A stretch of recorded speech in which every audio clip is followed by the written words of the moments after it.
চট্টগ্রামে প্রশিক্ষণ বিমান বিধ্বস্ত হয়ে এক পাইলট নিহত, আহত আরেকজন। যান্ত্রিক ত্রুটির কারণে দুর্ঘটনা, আইএসপিআর।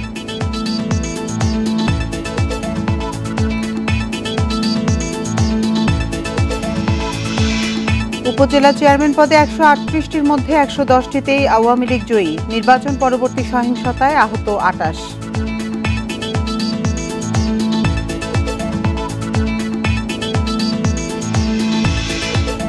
চট্টগ্রাম বিশ্ববিদ্যালয়ে ভর্তিতে ডোপ টেস্ট বাধ্যতামূলক, পজিটিভ এলে ভর্তি হতে পারবে না শিক্ষার্থী।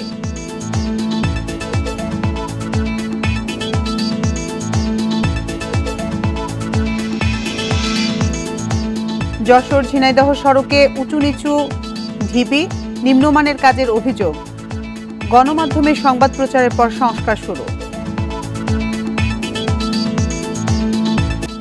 স্বাগত সমগ্র বাংলাদেশে, আপনাদের সাথে আছি আমি আতিফ আঞ্জুমান। শিরোনাম শুনছিলেন এতক্ষণে, এবার চলে যাচ্ছি পুরো খবরে। চট্টগ্রামে বিমান বাহিনীর একটি প্রশিক্ষণ বিমান বিধ্বস্ত হয়েছে। যান্ত্রিক ত্রুটির কারণে উড্ডয়নের পরপরই বিমানটিতে আগুন ধরে যায় বলে জানিয়েছেন সংশ্লিষ্টরা। সকাল 10:30টার দিকে কর্ণফুলী নদীর মোহনায় এই দুর্ঘটনা ঘটে। এতে আহত 2 পাইলটকে উদ্ধারের পর হাসপাতালে নিলে চিকিৎসাধীন অবস্থায় একজন মারা যান। সকাল 10:30টার দিকে চট্টগ্রামের জহুরুল হক ঘাঁটি থেকে উড্ডয়ন করে YAK-130 প্রশিক্ষণ বিমান। উড্ডয়নের কিছুক্ষণ পরেই বিমানটির পেছনের অংশে আগুন ধরে যায়। যখন ওরা কন্ট্রোল করতে পারে নাই, ল্যান্ড করতে চাইছিল, ল্যান্ড করতে পারে নাই, বাধ্যতামূলক ওনারা সাগরে নামাই দিয়েছে। সামনে ছিল মনে পিছনে ছিল, পিছনেরটা আগে নামে গেছে, সামনে যখন মনে নামতে লেট হয়েছে, তার কারণ মনে হয় একটু সমস্যা হয়েছে। বিমানটি আছড়ে কর্ণফুলী নদীর মোহনায় পড়লে তাৎক্ষণিকভাবে বিমানটি থেকে প্যারাসুট নিয়ে লাফিয়ে পড়েন 2 পাইলট। এ সময় তারাও পড়ে যান নদীতে। আকাশ থেকে উঠতে আসে, ওই কাছাকাছি আসার পর যান্ত্রিক ত্রুটি দেখা যাচ্ছে, শব্দ হয়েছে, শব্দ হওয়াতে বিমানটা নিচে নেমে গেছে, আর পাইলট ইজেক্ট করে প্যারাসুট দিয়ে উপরে উঠে গেছে। পরে তাদের উদ্ধার করে নেওয়া হয় পতেঙ্গায় নৌবাহিনীর হাসপাতালে। সেখানে মারা যান স্কোয়াড্রন লিডার আসিম জাওয়াদ। চিকিৎসাধীন আছেন wing commander Schwann Hasan Khan. আগুন ধরে গেছে, আগুন ধরে দেওয়াতে ওরা ওদের প্যারাসুট দিয়ে নিচে নেমে গেছে এবি হসপিটালে। একজন এখানে মারা গেছে, জানি 2 জনের মধ্যে একজন সুস্থ আছে, আমার টিম ওখানে আছে। যান্ত্রিক ত্রুটির কারণে এই দুর্ঘটনা বলে জানিয়েছে আইএসপিআর। রাশিয়ার তৈরি YAK-130 উন্নত জেট প্রশিক্ষণ ও হালকা যুদ্ধ বিমান। Independent news.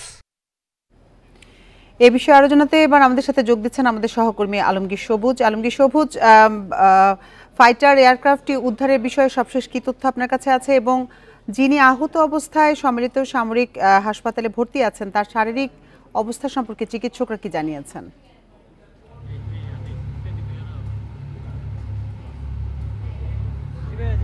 প্রথমে বলে আমি এই মুহূর্তে আছি যেখানে দুর্ঘটনাস্থল, যেখানে বিমানটা দুর্ঘটনায় পতিত হয়ে যে সমুদ্রে তলিয়ে গেছে সেই স্থানেই আছি আমি। আপনি দেখছেন নিশ্চয়ই এখানে ইতিমধ্যে এখানে এসে উপস্থিত হয়েছেন নৌবাহিনী এবং চট্টগ্রাম বন্দরের বিভিন্ন উদ্ধারকারী যে সমস্ত জাহাজ আছে সেগুলো এসেছে। বিশেষ করে দুর্ঘটনার পর এখানে নৌবাহিনীর সোয়ার্স ডুবুরি জাহাজ এখানে এসেছে। সেই জাহাজটা যেটা 180 ফিট পর্যন্ত গভীরে যেতে পারে। আমাদেরকে নৌবাহিনীর কর্মকর্তারা জানাচ্ছেন এখানে গভীরতা আছে 30 থেকে 35 ফিট। সুতরাং তারা সেটা আছে, এবং পাশাপাশি এখানে সোনার ফিডার এবং সোনার সাউন্ড ফিডার নামে 2টা জাহাজ আছে, একটা বন্দর কর্তৃপক্ষ, একটা নৌবাহিনীর। তারা সেটা মূলত আসলে যে বিমান যেখানে আছে সেখানে অবস্থান নির্ণয়ের জন্য এই 2টা জাহাজ আছে, এবং তারা আসলে চেষ্টা করছে কোন জায়গায় বিমানটার আসলে অবস্থান। এবং পাশাপাশি এখানে বলবান নামে একটা, আপনি দেখছেন ক্র্যাং দেওয়া একটা নৌযান নিয়ে আসা হয়েছে, যেটা জাহাজ, যেটা আসলে উদ্ধারকারী জাহাজ, এবং তারা বলছেন এটার সক্ষমতা 60 টন পর্যন্ত তারা এটা তুলে গভীর থেকে তুলে আনতে সক্ষম। এবং বলা হচ্ছে যে দুর্ঘটনায় পতিত হয়েছে যে বিমান, তার ওজন আসলে 7 টন মতো। সুতরাং আসলে এখন অপেক্ষায় কখন এই অবস্থানটা নির্ণয় করা যাবে, কোন জায়গায় আসলে বিমানটা পড়েছে। মোটামুটি আমরা এই মুহূর্তে আছি আসলে চট্টগ্রাম বিমানবন্দরের অদূরে যে বোট ক্লাব আছে, বোট ক্লাবের পাশে আনোয়ারা প্রান্তে আমরা আছি। এখানেই আসলে এই আশেপাশে বিমানটা আসলে পতিত হয়েছে, এখানে তলিয়ে গেছে, এবং নৌবাহিনী এবং যারা অন্যান্য সংস্থা বন্দর সহ অন্যান্য সংস্থা যারা এখানে উদ্ধারকারী আছে তারা আসলে চেষ্টা চালাচ্ছেন এটার অবস্থানটা নির্ণয় করতে, কোন জায়গায় বিমানটা আসলে আছে সেটা নির্ণয় করার পরে এবং একটু পরে আসলে ভাটা আসলে পরে তখন আসলে সুবিধা হবে বলে তারা বলছেন। ওই সময় তার উদ্ধার তৎপরতা আরও বেশি বেগবান করবেন। অন্যদিকে আপনি যে প্রশ্ন করেছেন, নিহত ছাড়াও যে আহত যে আছেন তিনি ভালো আছেন বলে আমরা খবর পেয়েছি। তিনি সম্মিলিত সামরিক হাসপাতালে তিনি এখানে তাদের জহুরুল ঘাটিতে যে চিকিৎসা কেন্দ্র আছে সেখানে তিনি চিকিৎসা নিয়েছেন, তিনি ভালো আছেন। অন্যদিকে নিহত আসিম জাওয়াত তার সম্পর্কে যদি বলি, তিনি 12টার দিকে নিহত। আলমগীর, দুর্ঘটনাটা ঠিক কিভাবে ঘটলো, এয়ারক্রাফটটিতে কোনো ধরনের যান্ত্রিক ত্রুটি ছিল কিনা এ বিষয়ে বিমান বাহিনী কর্তৃপক্ষ কি বলছে?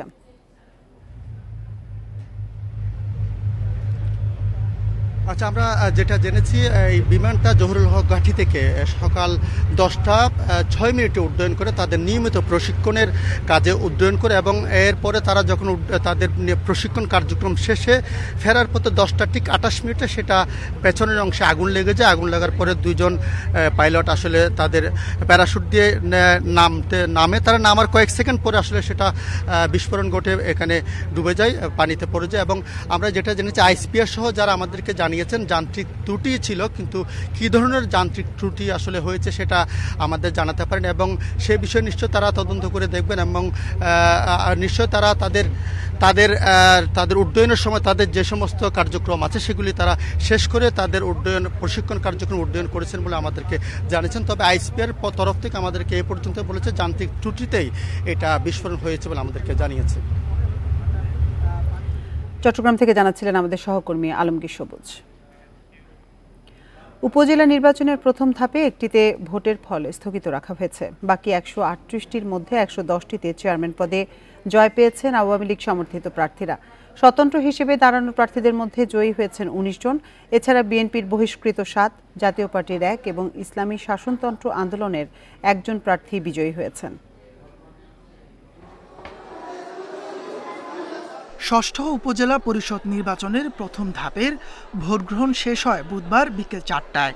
রাত 12টার মধ্যে 139টি উপজেলার সবকটিতে বেসরকারিভাবে ফল ঘোষণা করা হয়। ফল ঘোষণার পর উল্লাসে মাতেন জয়ী প্রার্থীর সমর্থকেরা। অনেক জায়গায় বের হয় বিজয় মিছিল। কোনো প্রভাব মুক্ত ছাড়া আমরা শান্তিপূর্ণভাবে ভোট প্রদান করতে পেরেছি। প্রথম ধাপে 22 উপজেলায় ভোট হয়েছে ইভিএমে, বাকিগুলো ব্যালটে। 110টিতে জয়ী হয়েছেন আওয়ামী লীগ সমর্থিত প্রার্থী। স্বতন্ত্র হিসেবে জয় পেয়েছেন 19 জন। এছাড়া বিএনপির বহিষ্কৃত 7, ইসলামী শাসনতন্ত্রের 1 এবং জাতীয় পার্টির 1 জন জয়ী হয়েছেন। নিরপেক্ষ এবং সুষ্ঠু ভোটাধিকার প্রয়োগ করেছেন সকল ভোটাররা এবং নিঃসন্দেহে আশা আকাঙ্ক্ষার প্রতিফলন ঘটেছে। বরিশালবাসী উজ্জীবিত এবং তারা আনন্দিত, উদ্বেলিত। বুধবারের নির্বাচনে চেয়ারম্যান পদে 8 জন প্রার্থী আগেই বিনা ভোটে নির্বাচিত হন। তাপস সরকার, ইন্ডিপেন্ডেন্ট নিউজ। এদিকে শরীয়তপুর ও নীলফামারীতে নির্বাচন পরবর্তী সহিংসতায় 28 জন আহত হয়েছেন। এর মধ্যে শরীয়তপুরের নড়িয়ায় বিজয়ী প্রার্থীর আনন্দ মিছিলে হামলায় আহত হয়েছেন 8 জন। পুলিশ জানান ভোটে মোটরসাইকেল প্রতীক নিয়ে ইসমাইল হক চেয়ারম্যান নির্বাচিত হন।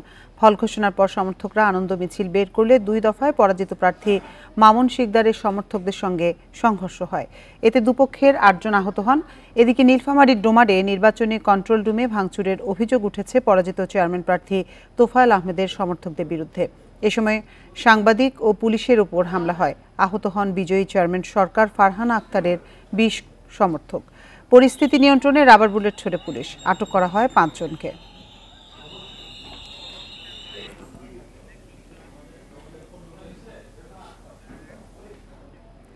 কাল ব্যক্তিগত সফরে গোপালগঞ্জে টুঙ্গিপাড়া যাচ্ছেন প্রধানমন্ত্রী শেখ হাসিনা। সকাল 7টায় বঙ্গভবন থেকে সড়ক পথে টুঙ্গিপাড়ার উদ্দেশ্যে রওনা হবেন প্রধানমন্ত্রী।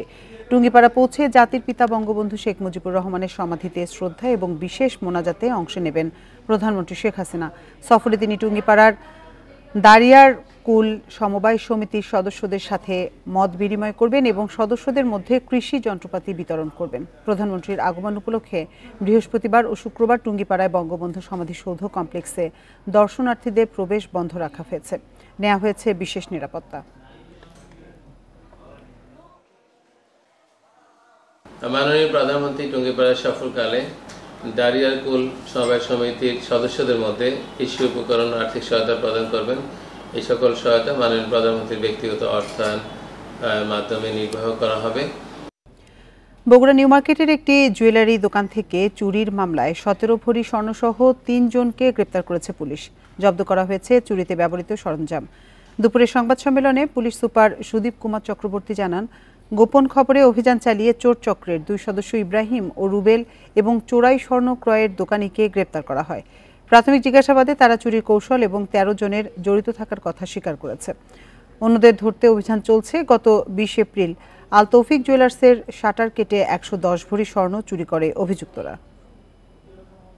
মূল যে দলনেতা রুবেল, তাকে আমরা চট্টগ্রাম মেট্রোপলিটন এলাকার আকবরশাহ থানার ফিরোজ শাহ কলোনি থেকে আমরা তাকে গ্রেপ্তার করতে সক্ষম হই এবং পরবর্তীতে তাদেরকে জিজ্ঞাসার মাধ্যমে কিন্তু আমরা এই ঘটনাটির রহস্য উদ্ঘাটন করতে পারি। এবং চলতি শিক্ষাবর্ষ থেকে চট্টগ্রাম বিশ্ববিদ্যালয়ে ভর্তি হতে শিক্ষার্থীদের ডোপ টেস্ট বাধ্যতামূলক করেছে কর্তৃপক্ষ। পরীক্ষায় পজিটিভ আসলে সংশ্লিষ্ট শিক্ষার্থী ভর্তির অযোগ্য হবেন।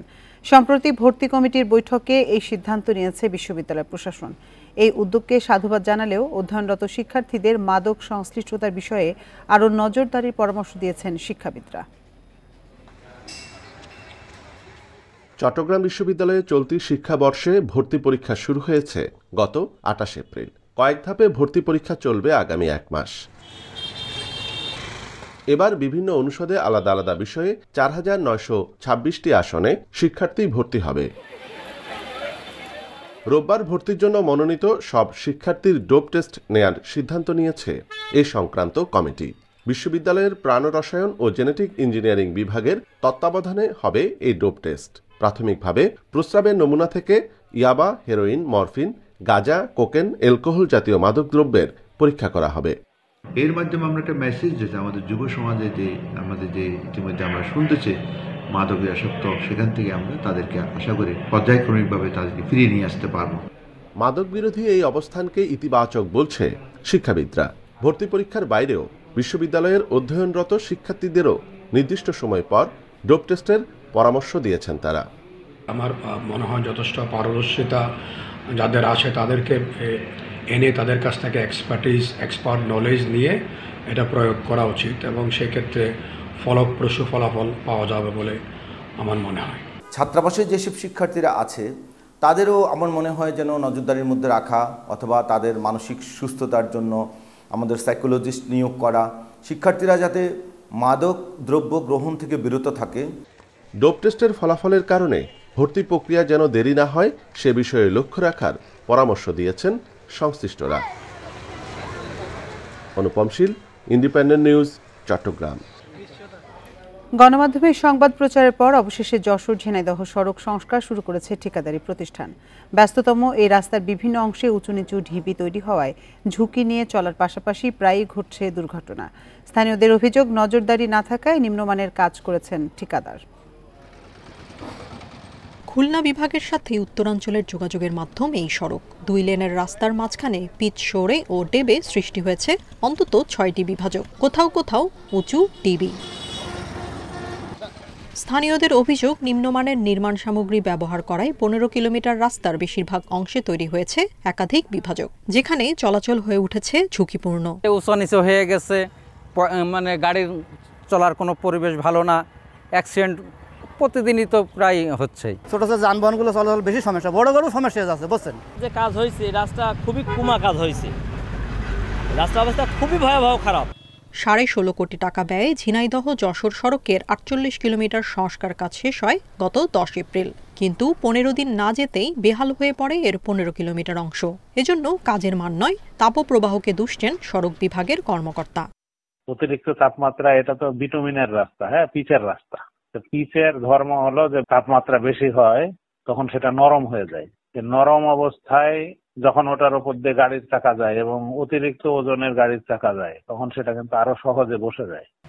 গণমাধ্যমে সংবাদ প্রচারের পর 2 কিলোমিটার অংশে আবারও সংস্কার শুরু করেছে ঠিকাদারি প্রতিষ্ঠান। কর্মকর্তাদের গাফিলতির কারণেই সরকারি অর্থের অপচয় হচ্ছে বলে মনে করছেন বিশিষ্টজনরা। Independent news. সাতক্ষীরায় আজ থেকে আনুষ্ঠানিকভাবে আম পাড়া শুরু হয়েছে। দিনপঞ্জি অনুযায়ী প্রথম দিনে পাড়া হয় গোপালভোগ, গোবিন্দভোগ সহ স্থানীয় জাতের আম। তবে জেলায় উৎপাদন ভালো না হওয়ায় হতাশ চাষিরা। এদিকে সব আম নির্ধারিত সময়ে পাড়ার পরামর্শ দিয়েছেন কৃষি কর্মকর্তারা।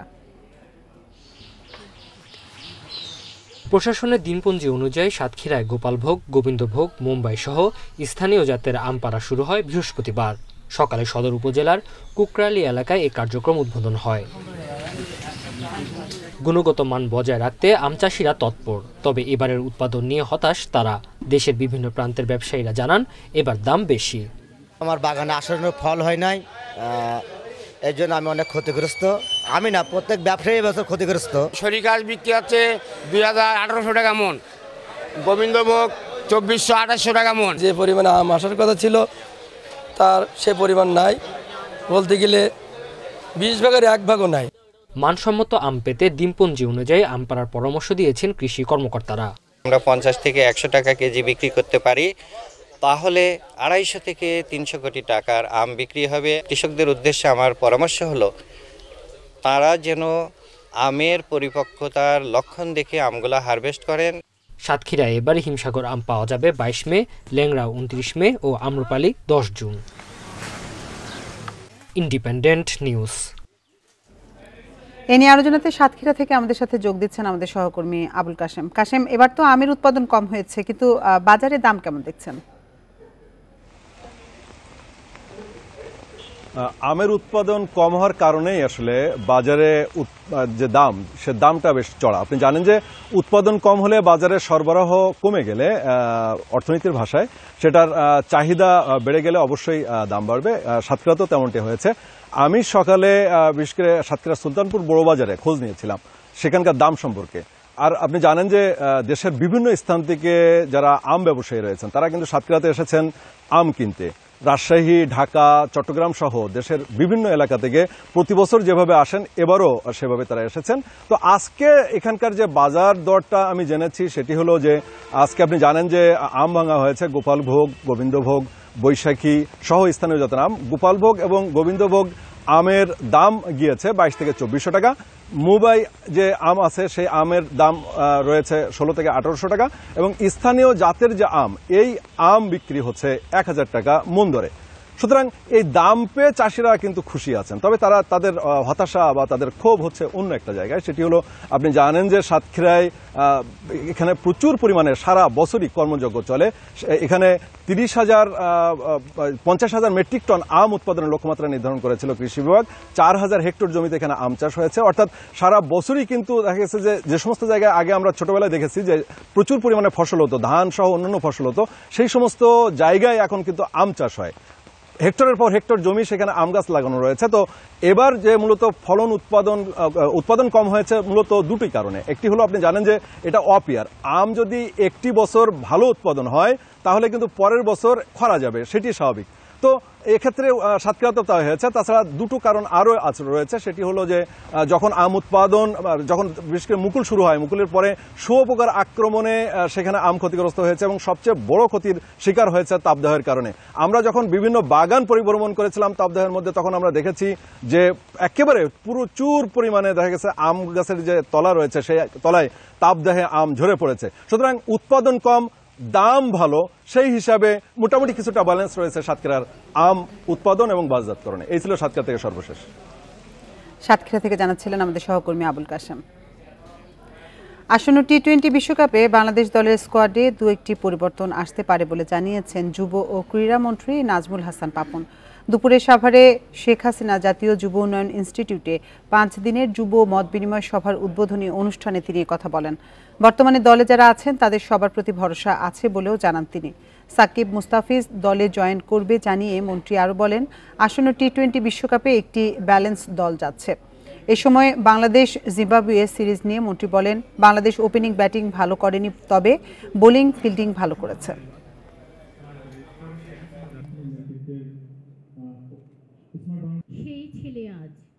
এখন সব বলতে পারছি না, কারণ আসলে স্কোয়াডটা কি হবে তাও জানি না। আলটিমেটলি ওয়ার্ল্ড কাপ স্কোয়াডটা কি হবে তা জানি না, তবে আন্দাজ করা যায় যে একটা দুটা হয়তো এদিক সেদিক হতে পারে। বাকি 11 জনের মধ্যে 9 জন তো এমনি বলে দেওয়া যায় যে কারা খেলবে। নিম্নমানের সিগারেট বন্ধসহ 5 দফা দাবিতে বগুড়ায় মানববন্ধন কর্মসূচি পালিত হয়েছে। সকালে কাস্টমস, এক্সাইজ ও ভ্যাট অফিসের সামনে কর্মসূচি পালন করে জেলা বিড়ি শ্রমিক ইউনিয়ন। অন্য দাবিগুলো হলো আসন্ন বাজেটে বিড়ি শিল্প থেকে শুল্ক ও অগ্রিম আয়কর প্রত্যাহার, শ্রমিকদের মজুরি বৃদ্ধি এবং নকল বিড়ি বাজারজাত বন্ধ। নেতারা জানান, অসাধু কিছু ব্যবসায়ী এই শিল্প ধ্বংস করতে নকল ব্যান্ড রোল লাগিয়ে কোটি কোটি টাকা সরকারি রাজস্ব ফাঁকি দিচ্ছে। এতে সরকারের পাশাপাশি ক্ষতিগ্রস্ত হচ্ছেন মালিকরাও। নকল বিড়ি বাজারজাত বন্ধে কঠোর ব্যবস্থা নেওয়ার দাবি জানান বক্তারা। পরে কাস্টমস কর্মকর্তার কাছে স্মারকলিপি প্রদান করেন নেতারা। শুকনো মৌসুমে সুন্দরবনে বাড়ছে অগ্নিকাণ্ডের ঝুঁকি। এ সময় বনের ভেতর মধু সংগ্রহে মৌয়ালদের আনাগোনাও বেশি থাকে। তাদের ফেলে দেয়া আগুনে কিংবা বনের ভিতরে বিলে মাছ চাষের জন্য প্রভাবশালীদের কারসাজিতেও ঘটতে পারে এসব ঘটনা, ধারণা স্থানীয়দের। শনিবার সুন্দরবনের পূর্ব বনবিভাগের আমরবনি এলাকায় লাগা আগুন জ্বলে সোমবার পর্যন্ত। প্রায় 2 কিলোমিটার এলাকার ছোপ ছোপ আকারে জ্বলে আগুন। স্থানীয়রা বলছেন, ভোলা নদী মরে যাওয়া ও বন বিভাগের গাফিলতির কারণে মৌয়াল, জেলে সহ প্রভাবশালীদের বনে অবাধ বিচরণ রয়েছে। তাদের অসাবধানতার কারণেই এসব ঘটনা। ফরেস্ট ডিপার্টমেন্ট যদি ইচ্ছে করে বা চেষ্টা করে যে সুন্দরবনে একটা লোক ঢুকবে না, তার কারো সাধ্য না যে সুন্দরবনে ঢুকবে। মধুটা ভাঙতে হলে আগুন জ্বালাইতে হয়। ওই আগুনটা জ্বালানোর কারণে দেখা আগুনটা অসাবধানতা সে ফালাইছে, এই থেকে করতে পারে।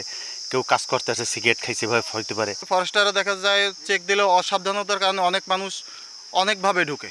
সব মানুষ যে ভালো এবং সৎ উদ্যোগ নিয়ে ঢুকে এমনটা না। বাংলাদেশে যেভাবে সুন্দরবনে অবাধে যাতায়াতের সুযোগ রয়েছে, আমার মনে হয় অন্য কোনো দেশে এভাবে নেই। ভোলা নদী অনেক জায়গায় ভরাট হয়ে গেছে। সেই ভোলা নদী পুনরায় খনন করে এখানে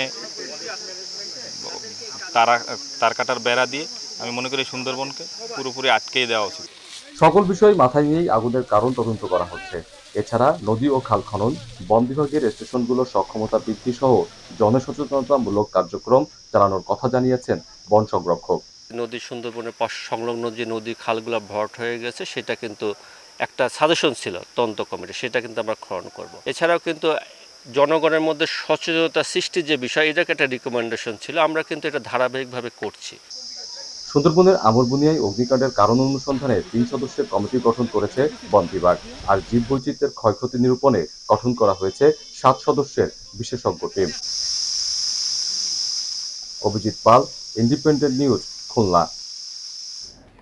পর্যটকদের অসচেতনতা সহ নানা কারণে বিপন্ন রামসার এলাকায় সুনামগঞ্জের টাঙ্গুয়ার হাওর। একদিকে পর্যটকদের অবাধ চলাচল, অন্যদিকে হাওরের হিজল ও করচ গাছ কেটে নিয়ে যাচ্ছে এক শ্রেণীর অসাধু মানুষ। এতে হুমকির মুখে পড়েছে সংরক্ষিত এই জলাভূমির প্রাণীবৈচিত্র্য।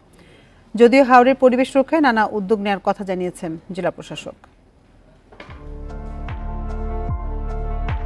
ভারতের মেঘালয় ঘেঁষা সুনামগঞ্জের টাঙ্গুয়ার হাওরকে 2000 সালে আন্তর্জাতিকভাবে গুরুত্বপূর্ণ জলাভূমি হিসেবে স্বীকৃতি দেয় ইউনেস্কো।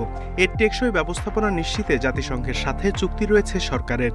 1999 সালে এই হাওরকে সংকটাপন্ন এলাকা ঘোষণা করা হয়। এসবের পরও হাওরটি সংরক্ষণে বড় উদ্যোগ নেই বলে অভিযোগ রয়েছে। প্রাকৃতিক সৌন্দর্যের কারণে বেশ কয়েক বছর ধরে এখানে ভিড় করছেন পর্যটকরা। এজন্য অনেক সময় নিষেধাজ্ঞা উপেক্ষা করে চলে ইঞ্জিন নৌকা। মাছ বিলুপ্ত হয়ে যাচ্ছে টাঙ্গুয়ার হাওরে এবং গাছগাছরাও বিলুপ্তের পথে চলে যাচ্ছে।